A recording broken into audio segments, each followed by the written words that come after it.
Hey, welcome back. Have you ever wondered why Japan has one of the longest life expectancies in the world?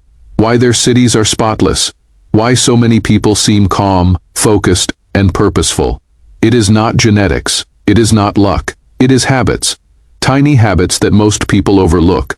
Habits so small, they seem almost insignificant, but that is exactly why they work. Today I am breaking down 8 tiny Japanese habits that create massive differences in your life. Not dramatic overnight transformations. The kind of deep lasting change that compounds over years. These aren't complicated rituals.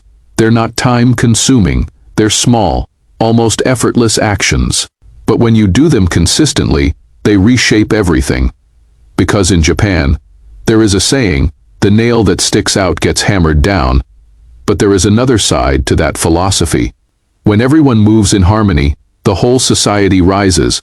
Let's go. Number 1. Kaizen Fei continuous improvement. 1% at a time. Kaizen means continuous improvement, but not the kind where you overhaul your entire life on January 1st and burn out by February. It is the opposite. It is about making improvements so small they're almost invisible. 1% better every day. That is it. In Japanese companies, this philosophy is everywhere. Toyota became one of the most successful car manufacturers in the world because of Kaizen. Not by making massive changes, by encouraging every worker, every day, to find one tiny thing to improve, a process that could be 1 second faster, a tool that could be placed 2 inches closer, a step that could be eliminated entirely.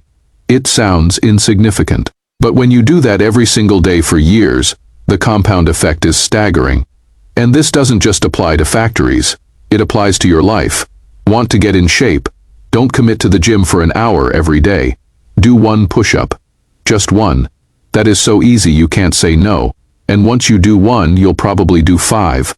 Then 10 before you know it. It is a habit. Want to read more? Don't force yourself to read for an hour.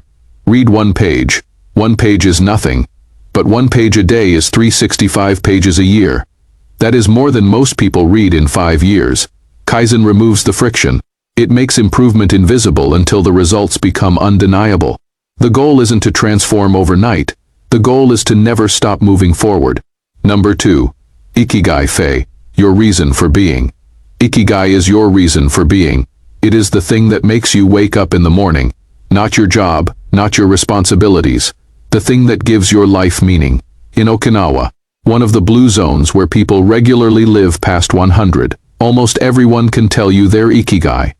Researchers believe that sense of purpose is one of the main reasons. Here is the thing. When you have a reason to wake up, your body wants to keep going. But when life feels meaningless, your health declines. Your energy drops. You age faster. Ikigai isn't about grand ambitions. It is not about changing the world or becoming famous. It can be as simple as tending a garden, teaching a skill, spending time with grandchildren, creating something with your hand. The key is that it is yours. It is not what society tells you to care about. It is what genuinely makes you feel alive. Here is the framework the Japanese use to find it. Ikigai sits at the intersection of 4 things: what you love, what you are good at, what the world needs from you, and how you can be paid for it. When you find something that touches all 4, that is your Ikigai. Most people never sit down and ask themselves these questions. They just drift. They do what they're supposed to do. And they wonder why life feels empty. Pause right now and ask yourself, what do I love? What am I good at? What does the world need from me? And how can I support myself doing it? You don't need all the answers today. But if you start asking the questions, the answers will come. Number 3. Hara hachi bu fei. Eat until you are 80% full. Hara hachi bu means eat until you are 80% full. Not stuffed, not satisfied, just 80%. In Okinawa, people say this phrase before every meal. It is a reminder, a tiny moment of mindfulness, and it keeps them from overeating. Here is the problem. Your brain takes about 20 minutes to register. So if you eat until you feel full, you've already overeaten. You've consumed more than your body needed. Over time, that extra 20% adds up. Weight gain, sluggishness, inflammation, all the things that make you age faster. But if you stop at 80%, You give your body exactly what it needs. Nothing more. That slight calorie restriction has been shown to extend lifespan in almost every species studied. This doesn't mean starving yourself. It means eating slowly, paying attention, putting your fork down between bites, asking yourself, am I actually still hungry, or am I just eating because it is there? Most people eat on autopilot. They finish what is on the plate because that is what they're supposed to do. But your plate doesn't know how much your body needs next time you eat. Try this. Halfway through your meal, pause, check in, ask yourself, could I stop here and feel fine? If yes, stop. If not, keep going, but slowly. It is not about restriction. It is about awareness. That tiny shift might be the simplest health habit you ever adopt. Number 4. Shinrin-yoku forest bathing. Shinrin-yoku means forest bathing.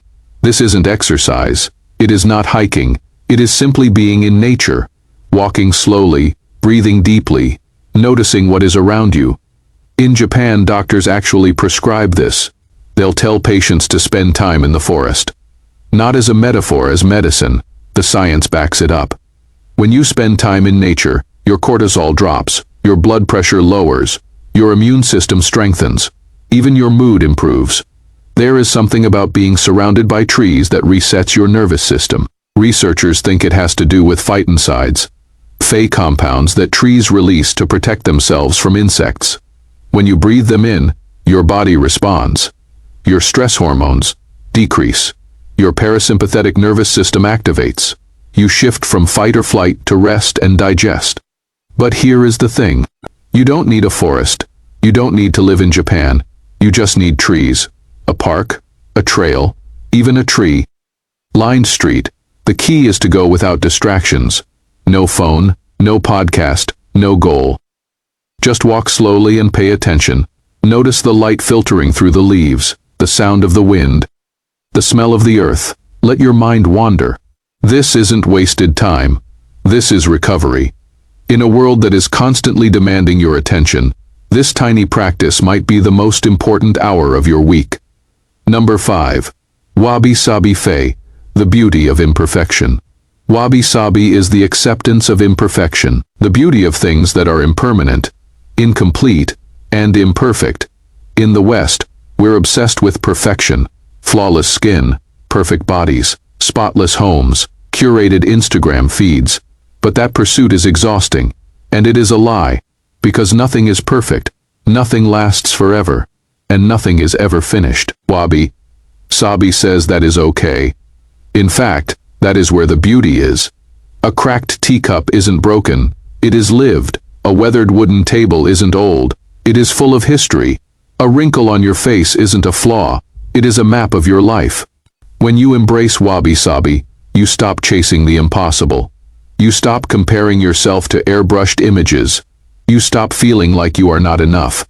Instead, you start appreciating what is, right now, as it is. That shift is freeing. Suddenly you don't need to fix everything. You don't need to be more, do more, have more. You can just be. This doesn't mean giving up. It means accepting that progress is messy, that life is imperfect. And that is not a problem. That is the point. Next time you notice something imperfect in your life, pause. Instead of seeing it as something to fix, ask yourself, what is beautiful about this? That crack in the wall, that scar on your hand, that mistake you made last week. They're not flaws. They're proof you are living. Number 6. Gaman endurance with dignity. Gaman means endurance with dignity. It is the ability to tolerate difficulty without complaint, to persevere through hardship without breaking down. In the West, this might sound like toxic positivity, like just suck it up and don't feel your feelings. But that is not what Gaman is about. Gaman isn't about denying your pain. It is about not letting your pain control you. It is the quiet strength that says, this is hard, but I can handle it. I don't need to broadcast my struggle. I don't need validation. I just need to keep going. There is something powerful about that. Because when you stop complaining, you stop reinforcing the narrative that you are a victim. You stop feeding the story that life is happening to you. Instead, you take responsibility. You accept that difficulty is part of life, and you choose how you respond to it. This doesn't mean you suffer in silence. It means you don't let suffering define you. In a world where everyone is constantly sharing their struggles online, looking for sympathy, looking for likes, Gaman is a reminder, you don't need an audience to be strong, you just need to show up. Number 7. Omoiyari Fei Compassionate Consideration.